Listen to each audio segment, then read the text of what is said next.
Okay, boys and girls, I'm going to need some help. Because sometimes I get confused, and I just want to make sure I have everything straight here this morning as we celebrate the Immaculate Conception. So, we heard our gospel. The gospel story was, right? What was the gospel story? The angel came and said what to Mary? Angel came and said to Mary what? She was going to have a baby, right? That Jesus was going to be born in her.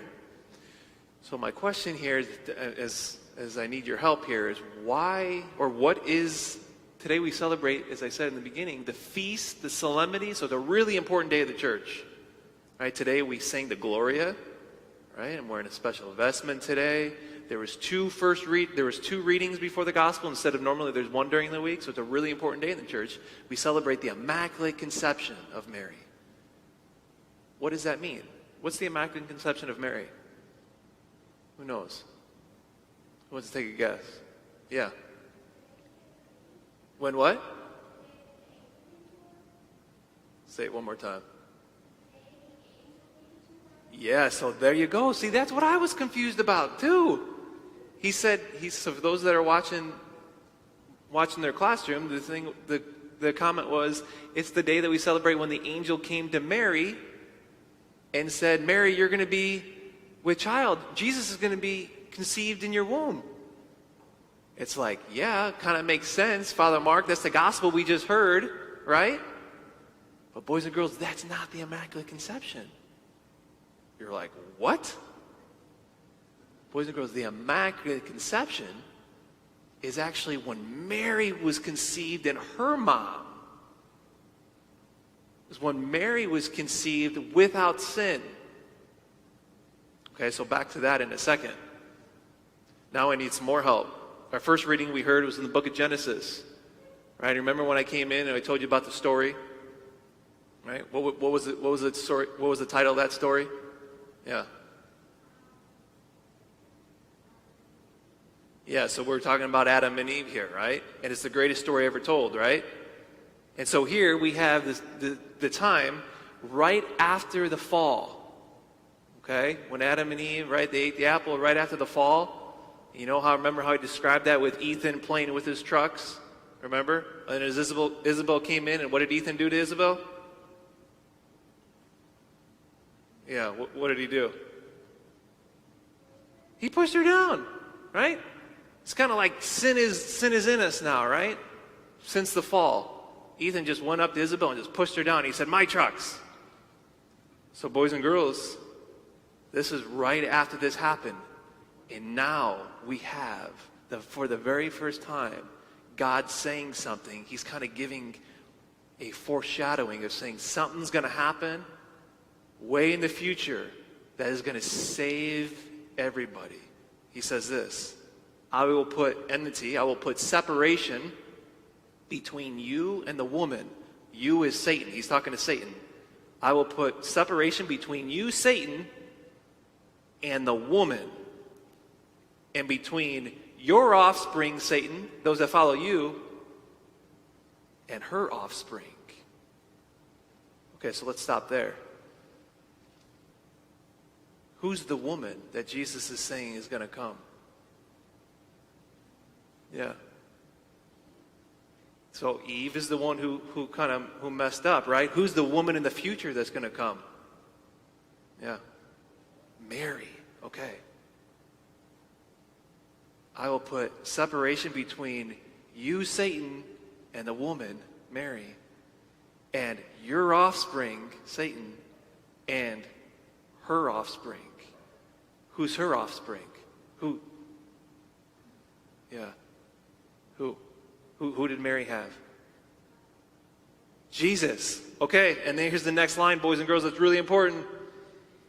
He, Jesus, will strike at your head while you strike at his heel. Okay, Father Mark, what's going on here?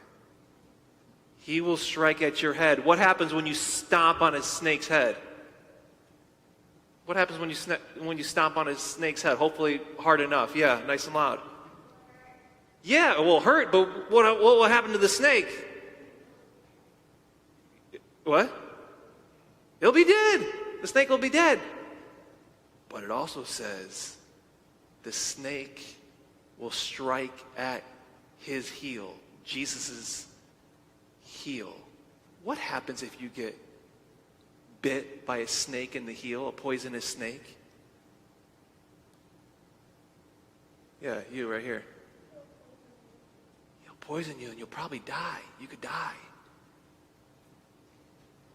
Boys and girls, the church fathers, a lot of saints would talk. They said this passage and foreshadowed the fact that Jesus is going to crush Satan and kill him.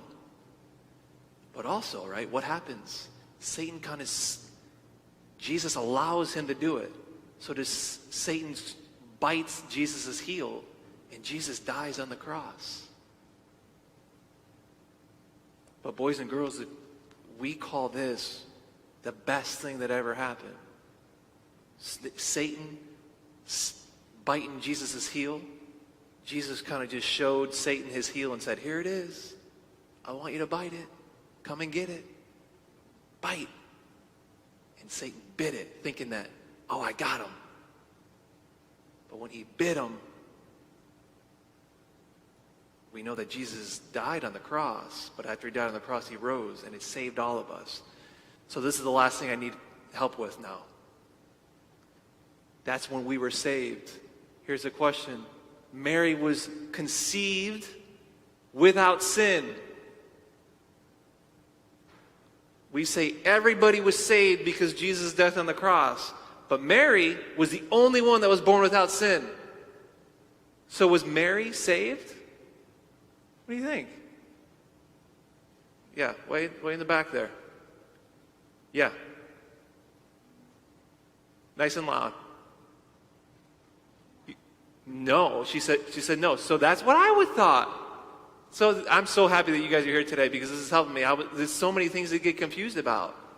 One would say, well, Mary was born without sin. The Immaculate Conception. She was born without sin.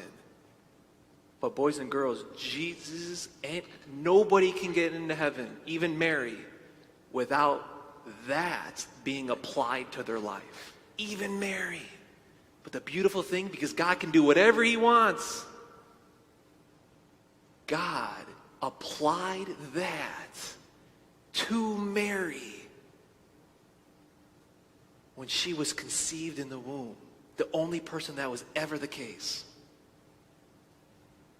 God applied the saving action of Mary's son on the cross, applied it to her so she was saved. So, boys and girls, what does that mean for us today? What can we learn from? What can we go back to our classrooms today? Can we go home with? Here's what I want us to realize.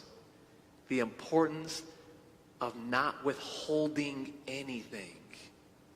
When we're playing sports, and if we're kind of running around on the basketball court and we're kind of just taking it easy, whether you're in 3rd grade or you're in 8th grade, you're kind of just moping around a little bit, or maybe it's in schoolwork, and you're not putting in your best effort with studying for the test. Maybe instead of studying, you pull out your phone. Junior hires, I'm not putting in my best effort. Or I'm being distracted in other ways. It's not good to not put in our best effort. God always wants us to put us in our best effort, not to withhold anything. Boys and girls, Mary gave maximum yes. She didn't withhold anything from God. And God didn't withhold anything from her. And here's the important thing. Today, as we sit in the pew right now, God doesn't hold with anything from us right now. He gives us everything that we need to become a saint. All the grace that comes out from this cross and that we're going to receive from the Eucharist, He doesn't withhold anything from you and me. So, boys and girls, when we receive the Eucharist right now, let's do 2 things. Let's thank Him for what He did for us on the cross. 3 things. Thank Him for giving us Mary, born without sin. And then thirdly, asking him to help us to not withhold in our life at all from God or any of our neighbors.